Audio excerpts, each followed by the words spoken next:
we get a lot of heavy metal toxicity from our mom, right in the womb. So when you're pregnant, if you're a mom listening to this, you dumped a bunch of stuff into your kids, unfortunately. So if you're toxic, they're toxic. But there's a lot of different things we can do to reduce our toxic load that we have control over. So I always teach my clients, what are you putting on your body head to toe?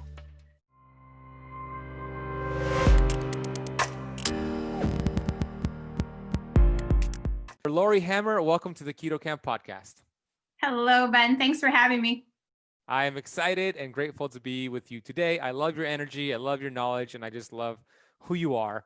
We'll talk all about what you're doing in this world. We'll talk about fasting and prayer. We'll talk about how to transition families into a healthier lifestyle and why it's important to do it as a family. We'll get into some detox and heavy metals and all that good stuff.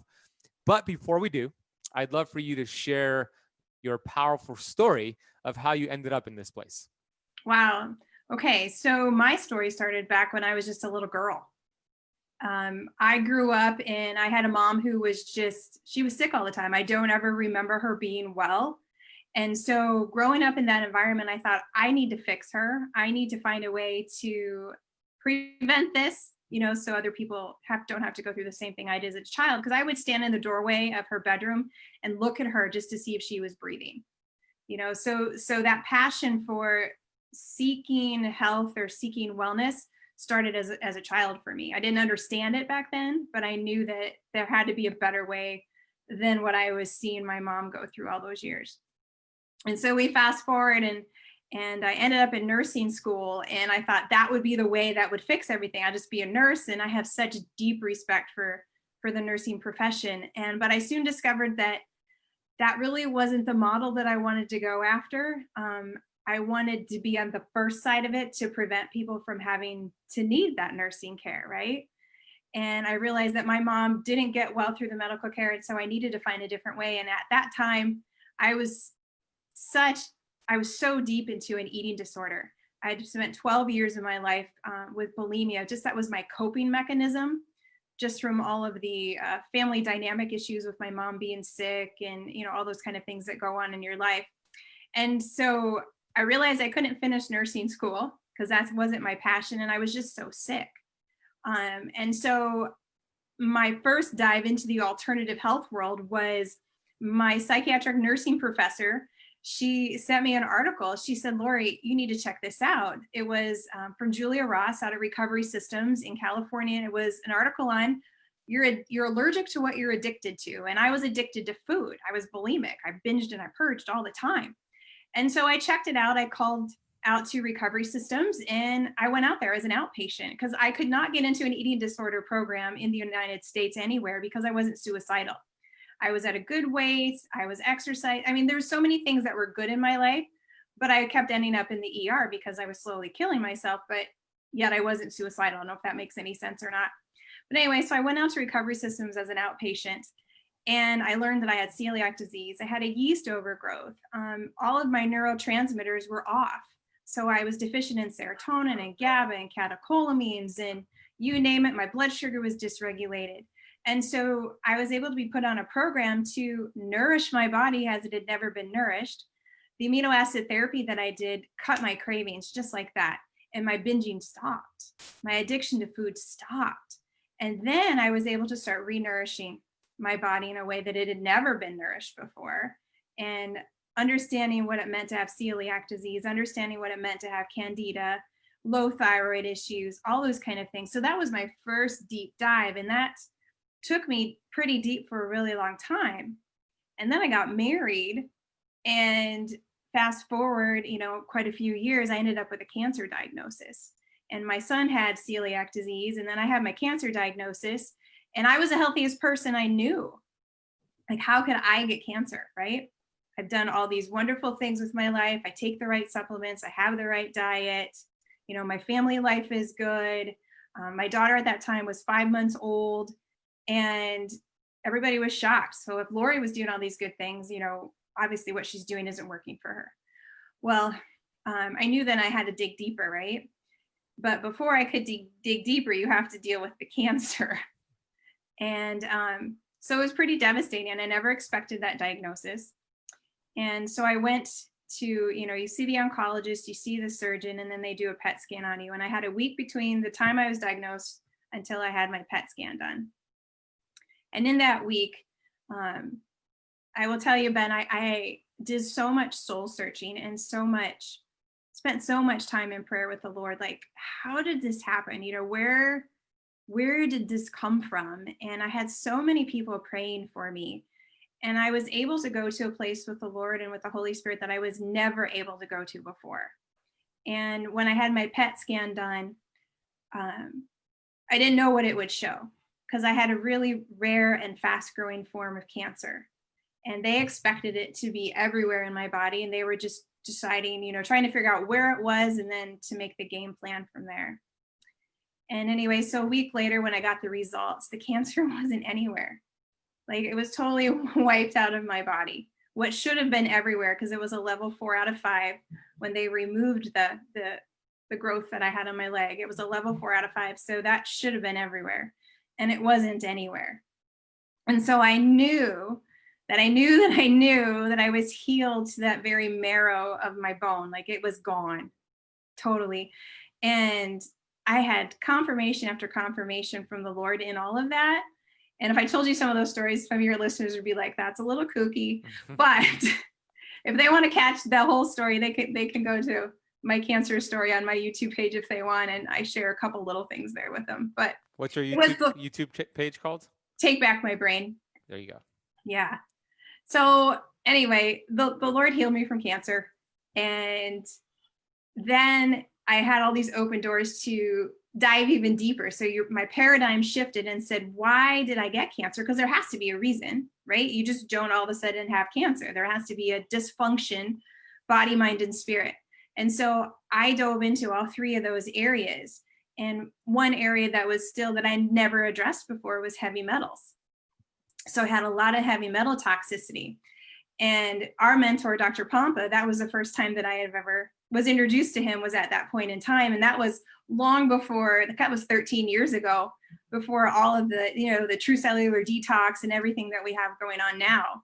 So it was just the very beginning of that whole detox process. So that's when I was first introduced to that. And I've been working on those things slowly over the years until about the last 2.5 years. But, mind and your spirit, where did I go wrong there? What was going on wrong in between my ears? So working on those kind of things, working on my heart and digging deeper into my faith. And that's kind of where I ended up now, I guess. Amazing. I love helping people. I love seeing other people heal. Yeah, I can see that from you. That's such a great story. I reached out to you a few months ago when my girlfriend Natasha had a cancer scare. She had these abnormal moles, and her doctor said we got to do a further testing. And I reached out to you and the rest of the doctors, and you shared that story with me. Yeah. And you shared and you prayed for her, and thankfully she got back the results and it was non-cancerous. Amen. So yeah, amen. And I am a believer also in prayer, because for me, when my dad was going through his 9 months being on his deathbed, essentially, it was that one night that I went home and I said a prayer that I was saying every single night. But this one was there was something different about this prayer. There was an energy, there was a spirit, there was something I feel that was listening to me. 24 hours later, my father was passed on and resting in peace. And that was my prayer, for him to be resting in peace and no longer in pain. So ever since then, I have been such a strong believer in the power of prayer. And your example is perfect. So thank you for sharing that. Absolutely. Yeah, prayer is just part of my life, everything. Let's talk about something you recently did, which is, I think it was a 21-day fast. At the beginning of the year, yeah, I did. Yeah, why did you do it? How did it feel? And give us your experience with that. 21 days. 21 days. So I kind of wanted to do that for a very long time. This was my 3rd January starting out with a fast. So the past 2 Januaries previous, I did a 5-day. And then I had just been seeking the Lord even deeper and deeper. And I just felt I was supposed to do a 21-day fast. And so I did. And I started out with a water fast. I did that for 7 days. And then I did a broth fast for another 7 days. And then I just transitioned into, just a partial fast for 7 days. And it was amazing. I had a lot of healing in my body. Some strange things happened Yeah. in my body. Like I lost my voice for, I don't know, what was it? Almost 2 weeks. Mm-hmm. Yeah. What other strange things happened? Oh, like places on my legs that I didn't know they were still injured, they would heal. At my thumb. The end of my finger from the knuckle on up went numb. It kept going numb and would turn completely white. It was so bizarre. I don't know if it was from, sports when I was younger. I don't know what it was from, but it was really, really bizarre and just cold all the time. And then I would get super hot, and I would go through nights where I would just stay up and I'd be like so energized. And then days where I'd just be so tired. So it was quite the experience. I'll do it again. Very It was cool. good. Yeah. Yeah. Lots of healing. How important is fasting to allow the body to heal itself? I think it's vital. I think your body can't heal unless you're fasting. I fully believe that now with all my heart. For so many years, because I came from that eating disorder world, I was scared to fast. And I still had so much healing to do, autoimmune disease and celiac disease and depression and anxiety and all those things. And like a lot of that went away, mind-wise, but there was always that residual stuff until I started fasting 3 years ago. When I started fasting 3 years ago, it was like the switch turned. Hormones changed. Zero anxiety, like that creepy anxiety that just sort of low level hung there, totally gone after my first 5-day fast. So I think it's vital for healing. And I see that with my clients too, whether it's blood sugar, whether it's mood issues, whether it's hormone issues, when they start fasting, things heal to a degree that you could never supplement or diet away. What would you say to somebody who loves what they're hearing? They want to do fasting. They've been thinking about doing fasting. They've been thinking about doing a block fast. Maybe they're doing like an intermittent fast, but they're afraid. They're mentally psyching themselves out about a longer fast. What advice would you give to them? One, like we always teach, do intermittent fasting, get into ketosis, keto camp, join your keto camp for sure. Start doing intermittent fasting, and then, do a 24-hour fast 1 day a week. And then, that worked out well. Then do 2 24-hour fasts a week. Then try a 3-day fast. That'll go pretty well, Friday, Saturday, Sunday. And then work your way up. Don't just dive in and set yourself up for failure. Set yourself up for success and work your way into it. Because I couldn't have fasted, 4 years ago. I would have been terrified, but I had to work my way into it. Yeah, that's awesome advice, because I agree. It's like a muscle that you build up and develop over time. Absolutely. Yep. You had said something during your story. You said, that cancer does not just show up overnight. On average, it's about 10 years for it to be diagnosed, which is important to understand, because we can do something right now today to get the cards in our favor. And you mentioned how you figured out that toxicity, heavy metals, played a big role in that diagnosis. So could you speak more about the common things you see out there with your patients, with your clients, when it comes to toxicity? What are heavy metals, and what are some things we can do to start reducing that toxic load? Right. So we get a lot of heavy metal toxicity from our mom, right, in the womb. So when you're pregnant, if you're a mom listening to this, you dumped a bunch of stuff into your kids, unfortunately. So if you're toxic, they're toxic. But there's a lot of different things we can do to reduce our toxic load that we have control over. So I always teach my clients, what are you putting on your body head to toe? Toxicity. So first of all, we shower every single day. So your water has to be clean. You have to have a good shower filter. You have to have a good drinking water system, right? Mm-hmm. This skin is our biggest organ. So that has to be clean, because we have so many toxins in our water, whether it's chlorine, bromine, fluoride, you name it, there's gunk in there. And then what lotions are you putting on? Shampoos, toothpaste, perfumes. And I teach my clients, please don't wear perfume. It's so toxic. If you want to smell good, put on some, well-structured essential oils. Yeah. Something of that nature. We're not supposed to, if we're not, there you go. If we're not toxic, we don't stink. So if you stink, you have a toxicity issue. It's just all there is to it. Yeah. So if you have a body odor in your armpits, there's a toxicity issue going on, Deodorant is huge, right, Ben? I hardly ever wear deodorant anymore. The more I detox, the less I stink. Yeah. Right? So deodorant is very toxic. Aluminum, and we don't want to put that where our lymph is. We have such heavy lymph underneath our armpits, running down the side, around our breast tissue, in our groin area. That's where, a lot of cancer starts manifesting, is in our lymph. And so we want to make sure everything we're putting in our body is clean so it doesn't stay in our lymph, because it's hard to keep our lymph moving because there's no blood flow system there. You had mentioned fasting and prayer, right? Why do you believe those go hand in hand? Because I'm grounded in faith in the Lord, right? And so I believe that He gave us prayer and He gave us fasting as like an atomic power. And when I'm fasting and I have prayer intention at the same time, that's when I see results manifest in my life. If I'm just fasting, which is great to do, you don't always have to combine the two together. You can pray without fasting, you can fast without praying. And you see results on both ends. But when you put them together, it is like this atomic bomb explosion. And I can go through my journal and I can see when I intentionally fasted and prayed for specific things, that they have all happened in my life. Or I can see the path to which they're going to happen. Like I can taste it, I can touch it. It's like right there. It just hasn't happened yet, but I see it. If that makes sense. Yeah, I love that you journal that as well. Mm-hmm.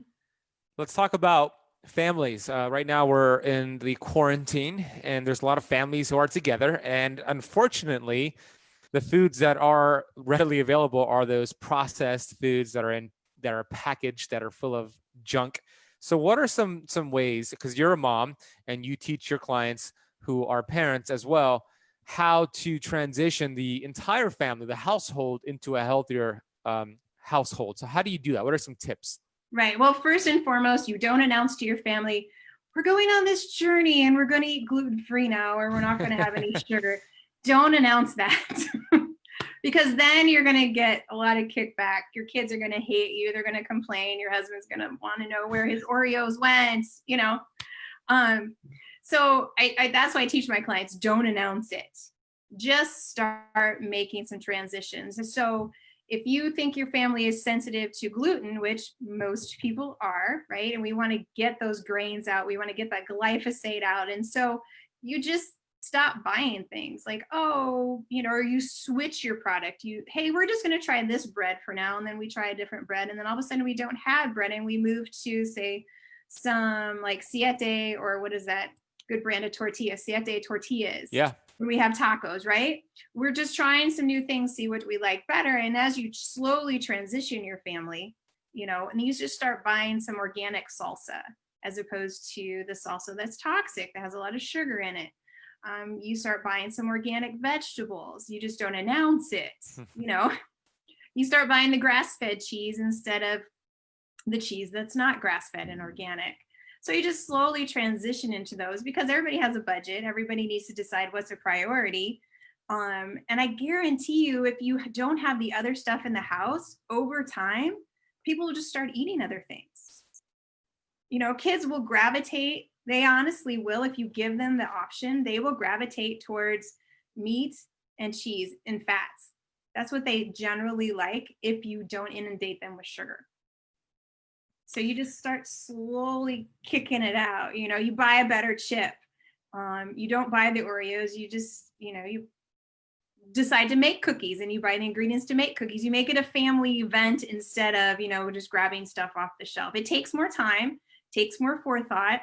But my moms that do this, they actually love it. I have moms that wouldn't cook a thing. All of a sudden they're making, meatballs because their kids are helping. And then oh my gosh, we made some almond flour cookies last weekend and we tried these tortillas and everybody loves it. And then I get credit for it. They're like, Laurie said to try this. And it's like, well, Laurie said to try it, then we're going to try it because the last thing was good. That's great. I love that.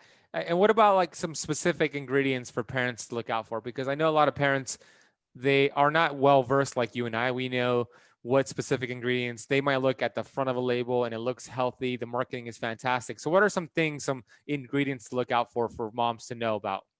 Absolutely. So corn syrup, for one. Stay away from corn syrup and just processed sugar in general.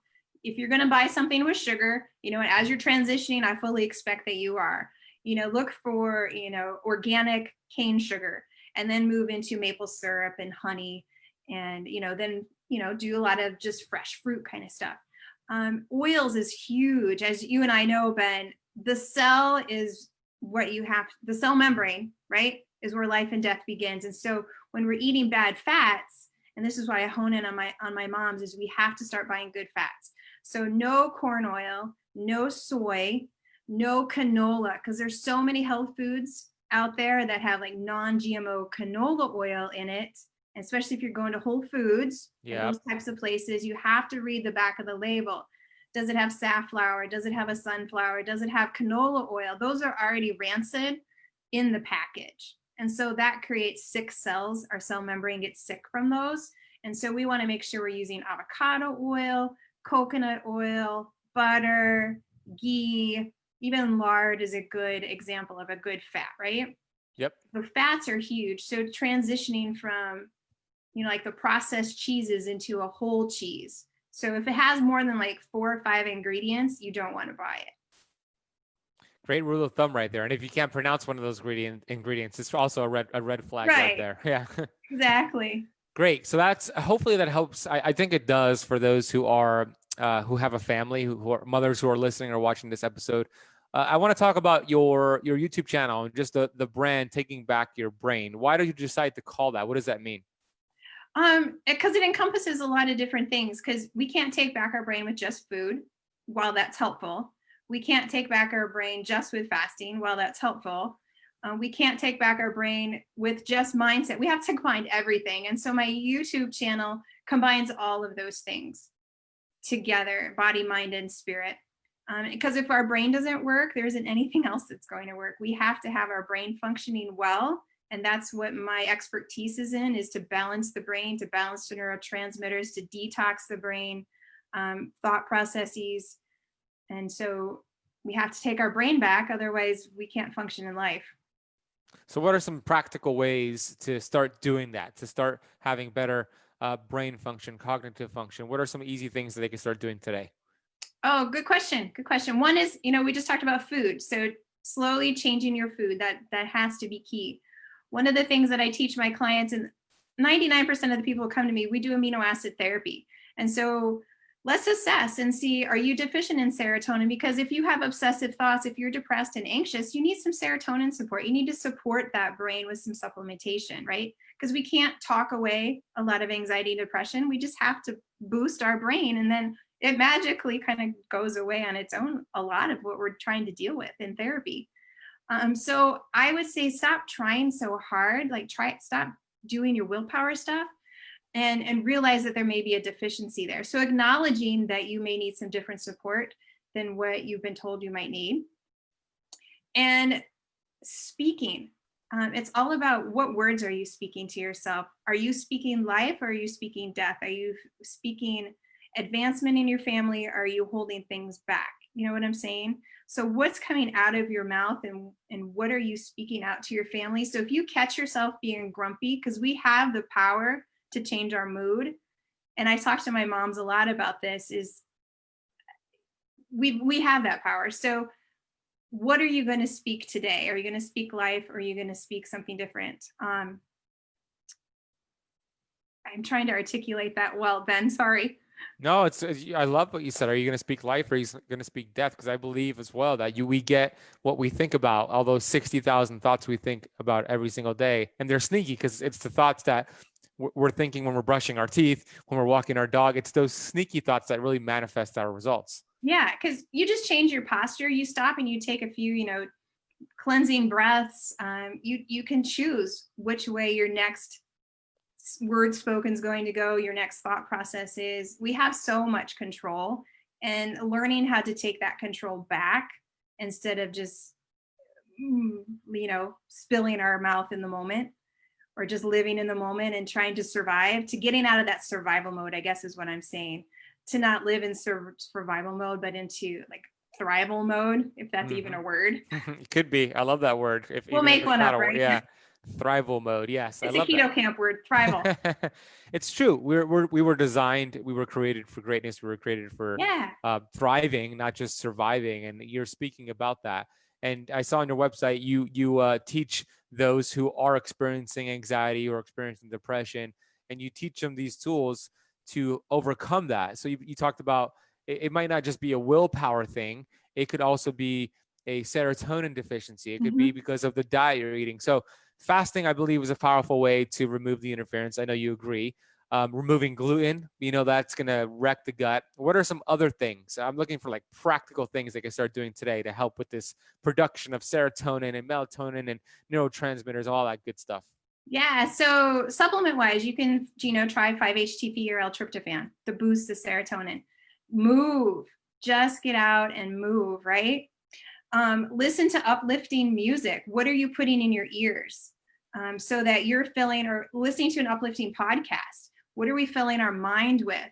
And what are we reading? So we get so caught up in social media. I have moms that come to me, they're addicted. They're on Facebook, they're playing Candy Crush. They're like sucked into somebody else's drama, setting limits and saying, because that will suck your serotonin down, that depletes your endorphins, that makes you stressed and anxious and you just want to ball up.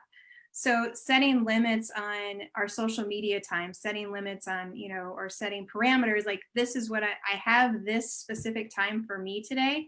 I'm going to read, before I go to bed, and this is what I'm going to read to uplift me, whether it's your Bible, whether it's a motivation book, or whether it's a really good podcast, or just some worship music. I just love to listen to worship music before I go to bed to get my mind in that frame so that my dreams follow that same pattern all night, so that I have actually a repair time. And sleep, we're talking about dreams, sleep.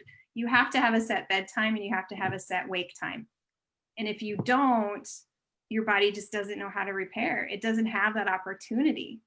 And your body needs that routine in order to heal. And so once you establish your sleep routine, you have good sleep hygiene, then you set yourself up for a better day the next day. I love those tips right there. Yeah, you're so right. I read a study that I think it was in Scientific America that showed one poor night of sleep resulted in higher cortisol levels and insulin levels the following night. Right. And that's not good. So for watching the news, constant negative news, CNN, every night before bed, that's going to affect this process, this amazing human body process right here. So that was super helpful. What about some additional maybe supplements or foods or habits to help with cognitive function? So somebody who has brain fog, they're forgetful, they're forgetting where they put their keys to their car. What are some things they can start doing right now? Absolutely. So intermittent fasting is huge for that. That clears up a lot of female brain fog for sure, because it helps to reset those hormones. Getting the gluten out, getting the sugar out, cut out dairy. As you're drinking there, how hydrated are you, right? If you're dehydrated, and we don't need to drink gallons of water a day, each person's individual, but you still have to be hydrated in order for your brain to function well. And so starting out your day, and I know in the keto world and the paleo world, coffee is still a big deal. And so people seem to be addicted to coffee, but I work a lot with people who have such adrenal fatigue and such depletion in their neurotransmitters that I'm not a coffee proponent. And so I teach people how to get up in the morning, to hydrate themselves well, do a little bit of exercise, have some mind time where you're focusing on what am I going to do for the day, and then supplementation where we're actually boosting the brain with specific amino acids, whether it's GABA or theanines, L-tryptophan, 5-HTP, DPA, DLPA, you name it, whatever we're going to use to boost the brain, instead of having that artificial boost of coffee, which actually they end up crashing later. So setting yourself up once you get up for the day and get going, so that you don't crash at 11 o'clock or 2 o'clock. And that helps to set your brain up for later, for sure. Awesome. That was great tips right there.